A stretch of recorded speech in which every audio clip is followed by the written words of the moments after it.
नमस्कार. अभ्यास करताना किंवा पुढे काय करायचं हे ठरवताना कधीकधी खूप गोंधळ उडतो नाही का? पण काळजी नसावी. आज आपण एका खास जापानी संकल्पनेबद्दल बोलणार आहोत, जी या गोंधळातून मार्ग काढायला मदत करू शकते. आणि त्या संकल्पनेचं नाव आहे इकिगाई. चला एका मोठ्या पण तितक्याच महत्त्वाच्या प्रश्नाने सुरुवात करूया. आपल्या जगण्याचं नेमकं कारण काय आहे? रोज सकाळी उठून दिवसाची सुरुवात करण्याची ऊर्जा कुठून मिळते? प्रश्न मोठा वाटतो, पण याचं उत्तर शोधण्यातच खरी मजा आहे. तर ही आहे इकिगाई. ही एक जपानी संकल्पना आहे. तिचा अगदी सोपा अर्थ आहे जगण्याचं कारण. आणि खास करून विद्यार्थ्यांसाठी हे एक असं पॉवरफुल टूल आहे जे त्यांचे जीवन कौशल्य तर वाढवतंच, पण शिकण्याची संपूर्ण प्रक्रियाच खूप इंटरेस्टिंग आणि समृद्ध बनवतं. चला तर मग हे इकिगाई नावाचं कोड थोडं सोपं करूया. खरं तर ही संकल्पना 4 मुख्य आधारस्तंभांवर उभी आहे. हे 4 स्तंभ म्हणजे स्वतःला विचारायचे 4 अगदी सोपे प्रश्न.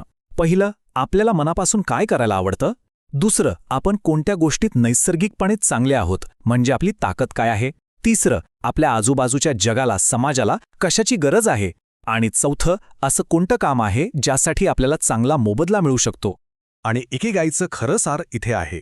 जिथे या चारही गोष्टी, हे चारही वर्तुळ एकमेकांना भेटतात, तो मधला बिंदू, तोच असतो आपला इकिगाई. आपलं ध्येय हेच आहे की ह्या चारही गोष्टींमध्ये एक बॅलन्स साधून त्या मधल्या बिंदूपर्यंत पोहोचायचं. ठीक आहे, संकल्पना तर मस्त आहे, पण विद्यार्थ्यांच्या आयुष्यात याचं काय काम? तर चला आता बघूया की ही संकल्पना प्रत्यक्षात कशी वापरायची. इकिगाईच्या मदतीने एक विद्यार्थी स्वतःमध्ये कोणते आदर्श गुणधर्म विकसित करू शकतो ते पाहूया. सगळ्यात पहिला आणि सगळ्यात महत्त्वाचा गुणधर्म म्हणजे आत्मजाणीव. सोप्या भाषेत सांगायचं तर स्वतःला ओळखणं. आपल्याला नक्की काय आवडतं, आपल्या स्ट्रेंथ्स काय आहेत आणि वीकनेसेस कोणत्या, हे एकदा कळलं की मग अभ्यासाची आणि वैयक्तिक ध्येय ठरवणं खूप सोपं होतं. दुसरा गुणधर्म आहे कौशल्य विकास. आणि इथे फक्त पुस्तकी ज्ञानाबद्दल बोलत नाहीये, तर विषयाचा सखोल ज्ञान मिळवण्यासोबतच विश्लेषण करण्याची क्षमता, प्रॉब्लेम सॉल्व्हिंग स्किल्स आणि इतरांशी कसं बोलायचं, टीममध्ये कसं काम करायचं, ही कौशल्य विकसित करणंही तितकंच महत्त्वाचं आहे. तिसरा गुण येतो सामाजिक जबाबदारी. म्हणजे आपण जे काही शिकतोय ते फक्त परीक्षेपुरतं किंवा आपल्यापुरता मर्यादित न ठेवता त्याचा समाजाला कसा उपयोग होईल याचा विचार करणं.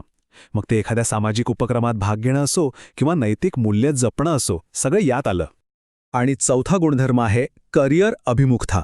याचा सरळ अर्थ आहे भविष्याचा विचार करणं.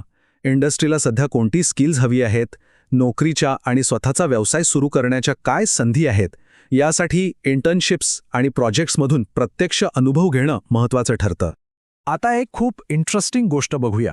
हे जे 4 गुणधर्म आपण पाहिले, ते जेव्हा एखादा विद्यार्थी स्वतःमध्ये विकसित करतो, तेव्हा त्यातून आपोआपच काही अत्यंत महत्त्वाची जीवन कौशल्य तयार होतात. कसं? चला पाहूया.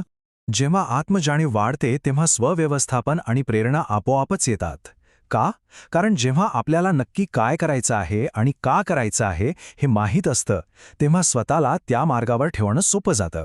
तसंच जेव्हा नवीन कौशल्य शिकण्यावर भर दिला जातो, तेव्हा विचार करण्याची पद्धत अधिक विश्लेषणात्मक होते, नवनवीन कल्पना सुचतात म्हणजे सर्जनशीलता वाढते आणि इतरांसोबत मिळून काम करणं म्हणजेच सहकार्य हे सहज जमायला लागतं. सामाजिक जबाबदारीची भावना जोपासली की सामाजिक जाणीव, नैतिकता आणि नेतृत्व गुण यांसारखे कौशल्य नैसर्गिकरित्या तयार होतात. कारण जेव्हा समाजासाठी काहीतरी करण्याची इच्छा असते तेव्हाच तर पुढाकार घेतला जातो. आणि करिअरवर लक्ष केंद्रित केल्यामुळे फक्त करिअरचं नियोजन करण्याचीच नाही, तर बदलत्या परिस्थितीशी जुळवून घेण्याची क्षमता म्हणजेच अनुकूलतासुद्धा वाढते. आणि आजच्या जगात हे किती महत्त्वाचं आहे हे वेगळं सांगायला नको.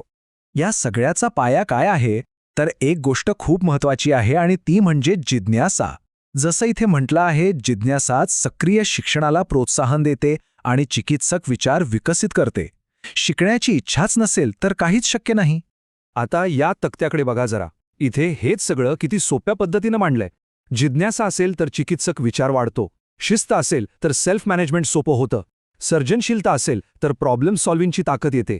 हे सगळे गुण आणि त्यातून मिळणारी कौशल्य एकमेकांशी जोडलेली आहेत. तर मग ह्या सगळ्याचा अर्थ काय? अगदी सोपा आहे. इकिगाईची संकल्पना समजून घेतल्यास विद्यार्थ्यांचा संपूर्ण शैक्षणिक प्रवासच अधिक हेतुपूर्ण आणि अर्थपूर्ण बनतो. थोडक्यात सांगायचं झालं तर इकिगाईमुळे विद्यार्थी स्वतःची आवड, आपली कौशल्य, समाजाची गरज आणि करिअरच्या संधी या सगळ्यांमध्ये एक सुवर्णमध्य साधायला शिकतात. याच समतोलामुळे महत्त्वाची जीवन कौशल्य विकसित होतात आणि शेवटी ही संपूर्ण शिकवण्याची प्रक्रिया जास्त प्रभावी आणि अर्थपूर्ण बनते. तर मग आता खरा प्रश्न हा आहे की आपला इकिगाई शोधायला आपण तयार आहोत का? उत्तरं कदाचित एका रात्रीत मिळणार नाहीत, पण हा शोध, हाच प्रवास, शिक्षण आणि आयुष्याला एक नवी अर्थपूर्ण दिशा देऊ शकतो.